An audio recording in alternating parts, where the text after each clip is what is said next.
ते लोकांच्या मनामध्ये हे सरकार एकतर पहिली गोष्ट भ्रष्टाचार मुक्त सरकार म्हणून काम करते हे वस्तुस्थितीमध्ये मोदीजींनी दाखवून दिलं. दुसरं सरकारच्या माध्यमातनं आज म्हणजे मोदीजींच्या नेतृत्वाखाली भारताला चौथी अर्थव्यवस्था म्हणून आपण आज जगामध्ये 4थ्या स्थानावर आलोय. मला वाटते पूर्वी आपण 11व्यावर होतो, म्हणजे मोदीजींचं सरकार याच्या आधी 11व्यावर होतो का त्याच्या पण खाली होतो.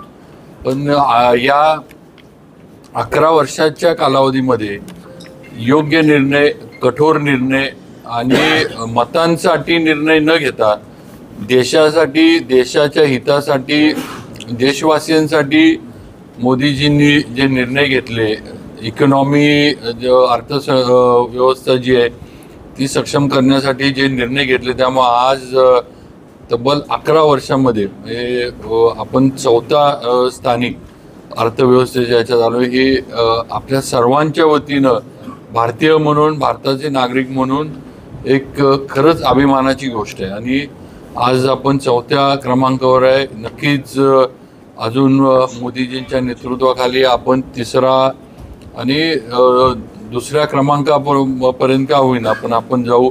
चायना असेल, हे आता US आपल्यापेक्षा, अमेरिका आपल्यापेक्षा अर्थव्यवस्थेच्या फार पुढे आहे, पण तरी आपण त्या देशांच्या ह्याच्यामध्ये आज पहिल्या 5 मध्ये भारत आपला मोदीजींच्या मुळे आला, त्यांच्या निर्णयांमुळे आला. हे आपण सगळ्यांनी भारतीय म्हणून याचा अभिमान आम्ही सगळ्यांनी कायम ठेवला पाहिजे.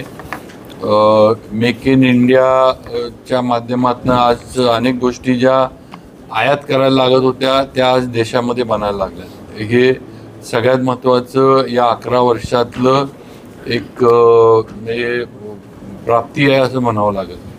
आज आपण बघतोय हे ज्या योजना राबवल्या, हे शेतकरी सन्मान योजनेपासून ते आजपर्यंत सगळ्या योजना पहिलं तर तंत्रज्ञानाचा योग्य वापर करून, टेक्नॉलॉजीचा योग्य वापर करून DBT प्रणाली त्यांनी लागू केली. म्हणजे डायरेक्ट बँक ट्रान्सफर हे योजनेचा जो पैसा आहे हा कुठेही शासकीय आमदार, खासदार, लोकप्रतिनिधी, अन्य कोणी कुणाच्याही हातात न जाता तो थेट जो लाभार्थी आहे, जो त्या योजनेला पात्र आहे, जो त्या योजनेमध्ये बसतो, त्याच्या खात्यामध्ये थेट त्या लाभाचा जे काही लाभार्थी म्हणून आहे तो पैसा हा जमा होतोय हे दाखवलं. आणि का झालं तर तंत्रज्ञानाचा योग्य वापर हा मोदीजींनी आणि मोदीजींच्या सरकारनं केला.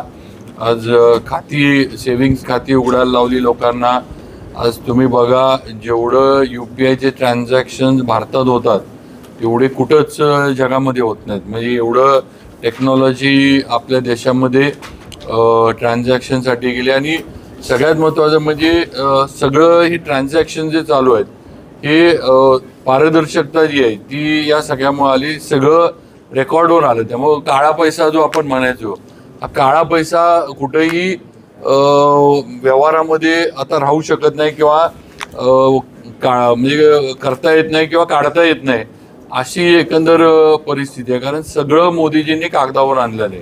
सरकारनं सगळं या नेट बँकिंग, UPI, तुमचं DBT वगैरे सगळ्यामुळं सगळं जे आहे ते सगळं रेकॉर्डवर आणलेलं आहे. ही वस्तुस्थिती आहे. त्यामुळं ह्यात एक फार मोठी पारदर्शकता आली. त्यामुळं आज देशाला एकतर व्यवहार सगळे क्लिअर राहतात आणि सगळ्यात महत्त्वाचं म्हणजे कर सुद्धा कुठं जी चुकवेगिरी आहे, टॅक्स बुडवायचा जो प्रकार होता हा होत नाही. ही वस्तुस्थिती आहे. आणि त्यामुळं देशाला म्हणजे सरकारला, केंद्र सरकारला भरपूर या ह्याच्यामुळं कर जो आहे तो मिळतोय. आणि त्यामुळं देशाची प्रगती, अर्थव्यवस्था, देशाचं जे आपण सगळे इन्फ्रास्ट्रक्चर ज्याला आपण म्हणतो, रस्ते वगैरे, पूल बिल आता जे आपण बघतोय, सगळं कशामुळं होऊ शकलं तर हे सगळं आज एवढ्या पद्धतीनं कराची रक्कम ही येते. त्यामुळं आज देशामध्ये हे सगळं उभं राहू शकतंय.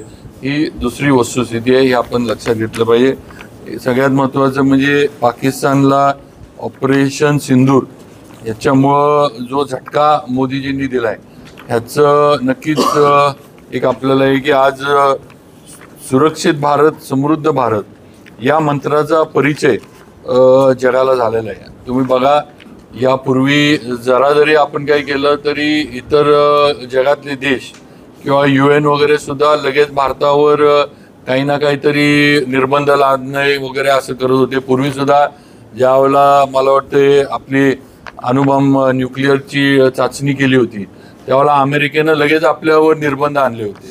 ते मला वाटते अटल बिहारी वाजपेयींचं सरकार होतं त्यावेळेला आपण पहिली चाचणी न्यूक्लिअरची केली आणि भारत हा न्यूक्लिअर पॉवर झाला हे लक्षात आल्या आल्या आपल्यावर निर्बंध लादले गेले. नुकतंच जो हल्ला ह्याच्यात झाला पहलगाममध्ये त्याच्यानंतर पूर्ण क्षमतेनं एकतर पहिलं तर पंतप्रधानांनी मोदीजींनी सैन्याला, नेव्हीला आणि एअरफोर्सला पूर्ण अधिकार देऊन टाकले किंवा तुम्हाला जे योग्य वाटेल ते ऑपरेशन करा, आम्ही तुमच्या मागे आहे. हे सगळ्यात महत्त्वाचं. राजकीय कुठलाही हस्तक्षेप त्यांनी ठेवला नाही. जे काही आपले आर्म्ड फोर्सेस आहेत त्यांना पूर्ण अधिकार दिले आणि तुम्ही जे काही कराल त्याच्या मागं भारत सरकार आणि आम्ही सगळे हे त्यांना एक विश्वास दिला. त्यामुळं जो काही हल्ला आपल्याकडनं झाला, जे काही आपण मिसाईल, ड्रोन वगैरे जे काही हे केलं त्यामुळे एकतर अनेक अतिरेक्यांची म्हणजे तिथली स्थळं जी आहेत ती उद्ध्वस्त झाली. पाकिस्तानचे अनेक एअरबेस त्याच्यामध्ये नष्ट झाले. हे सगळं झालं.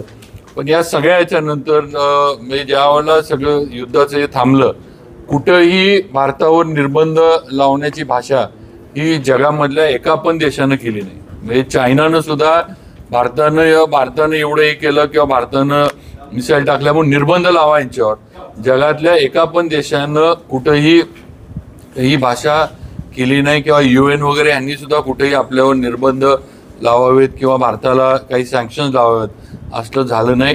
का तर ही भारताची प्रतिमा जगामध्ये पंतप्रधान मोदीजींनी निर्माण केलेली आहे. हे आपण नागरिक म्हणून सगळ्यांनी लक्षात ठेवलं पाहिजे. आज आपलं देशाचा तेवढा दबदबा, देशाचं तेवढं महत्त्व आणि स्वतः पंतप्रधान मोदीजींची तेवढी ताकद ही जगभरामध्ये आणि याच्यामध्ये आहे. त्यामुळं आपल्या विरोधात म्हणजे कुठल्याही देशाला आपल्याला या निर्बंधाचं हे करता आलं नाही किंवा लावा म्हणून म्हणता आलं नाही. एवढं आपण आपली प्रतिमा ही केली आहे. हा एक महत्त्वाचा विषय. त्याचबरोबर आज अनेक ह्याचं पण मी सांगितलं आपल्याला थेट बँकेचं आपलं जे हे आज सगळ्यात महत्त्वाचं म्हणजे सुरुवातीला मी जे बोललो की हे भ्रष्टाचार मुक्त हे देण्याचं काम हे 11 वर्षामध्ये झालंय. कुठंही घोटाळा पूर्वीच्या सरकारमध्ये, काँग्रेस सरकारमध्ये आपण बघत होतो म्हणजे दर महिन्याला कुठला तरी घोटाळा निघायचा. दर महिन्याला कुठं ना कुठं कुणावर तरी आरोप प्रत्यारोप, कुणावर केसेस वगैरे दाखल झालेले हे आपण बघायचं. पण गेल्या 11 वर्षामध्ये मोदीजींच्या या कार्यकाळामध्ये किंवा या सरकारमध्ये कुठेही भ्रष्टाचार किंवा कुठेही आरोप किंवा कुठेही कुणावर, मंत्र्यांवर, त्यांच्या किंवा केंद्र सरकारमधल्या कुठल्याही अधिकाऱ्यावर कुठेही आरोप होऊ शकलेले नाहीत. ही वस्तुस्थिती आहे. त्याचबरोबर आज राम मंदिराची निर्मिती या 11 वर्षात झाली. सगळ्यात महत्त्वाचं म्हणजे 370वे कलम रद्द करण्याचा ऐतिहासिक निर्णय हा पंतप्रधान मोदीजींनी, अमित शाह साहेबांनी आणि केंद्र सरकारनं घेतला. त्याचे परिणाम काय होतील काय नाही वगैरे, मतं, इलेक्शन वगैरे असला कुठलाही विचार न करता काश्मीर हा भारताचा अविभाज्य भाग आहे आणि तो आमचाच आहे हे दाखवून देण्याचं काम एवढ्या म्हणजे आपलं काय म्हणायचं, भारत स्वातंत्र्य भारताला मिळाल्यापासून जो विषय नुसताच प्रलंबित होता किंवा एक नुसतंच ते भिजत गोंगडं होतं, ते एका झटक्यामध्ये तो विषय संपवण्याचं काम हे केंद्र सरकारनं केलं. 317वं कलम रद्द करून काश्मीर हे आमचं आहे भारताचं. आणि काश्मीरसाठी ज्या सैनिकांनी बलिदान दिलंय किंवा ज्या निष्पाप नागरिकांनी सुद्धा आपले प्राण गमावले अतिरेकी हल्ल्यांमुळे, ते आम्ही वाया जाऊन देणार नाही हे जे आहे ते दाखवण्याचं काम या निर्णयाच्या माध्यमातून पंतप्रधान मोदीजी आणि केंद्र सरकारनं केलं. त्यामुळं याचा सुद्धा आपण सगळ्यांना एक भारतीय म्हणून आपल्याला अभिमान असणं गरजेचं आहे असं मला नक्कीच या ठिकाणी सांगायचं आहे. आज राम मंदिर, काशी विश्वनाथ कॉरिडॉर या सगळ्या याच्यामुळं म्हणजे देशाची संस्कृती सुद्धा जी आपली आहे ती सुद्धा जपण्याचं काम आज पंतप्रधान मोदींच्या माध्यमातून आणि केंद्र सरकारच्या माध्यमातून या 11 वर्षामध्ये झालेलं आपल्याला बघायला मिळतंय. की आज 5 लाखापर्यंत म्हणजे आपल्या ह्यांना काय म्हणायचं हे आयुष्यमान भारतच्या याच्यामध्ये आपल्याला पूर्णपणे 5 लाखापर्यंतची ट्रीटमेंट ही मोफत देण्याचा तो एक झाला किंवा सगळ्यांना आज त्याचा लाभ होतोय.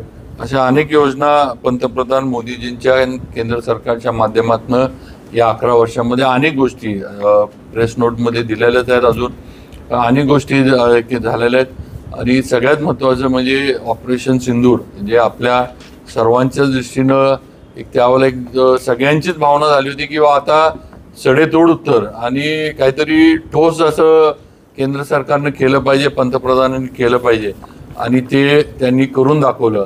त्यामुळे नक्कीच याचा अभिमान आपल्याला ऑपरेशन सिंदूरचा असला पाहिजे. निष्पाप लोकांना त्यांच्या घरातल्यांच्या समोर त्यांच्या म्हणजे पत्नी असेल, मुली असतील, मुलं असतील किंवा बहिणी असतील, त्यांच्या म्हणजे आई वडील असे यांच्या समोर निष्पाप लोकांना त्या ठिकाणी अतिरेक्यांनी मारलं आणि याला सगळा पाठिंबा पाकिस्तानचा होता. हे सिद्ध झालेलं आहे, यापूर्वी सुद्धा सिद्ध झालेलं आहे. व नक्कीच ती जी भावना लोकांच्या मनामध्ये होती की याचा ठोस उत्तर याचं दिलं पाहिजे आणि हे आमच्या देशामध्ये आम्ही खपवून घेणार नाही हे दिसलं पाहिजे आणि ते नक्कीच म्हणजे 11 वर्ष किंवा ऑपरेशन सिंदूर जे आहे सगळ्यात महत्त्वाचं एक या सगळ्या ह्याच्यातलं पंतप्रधान आपले किती सक्षम आहेत, किती कणखर आहेत आणि किती म्हणजे ह्यांना निर्णय ते घेऊ शकतात हे म्हणजे मूर्तिमंत उदाहरण हे ऑपरेशन सिंदूर आहे असं या ठिकाणी मला सांगावंसं वाटतं.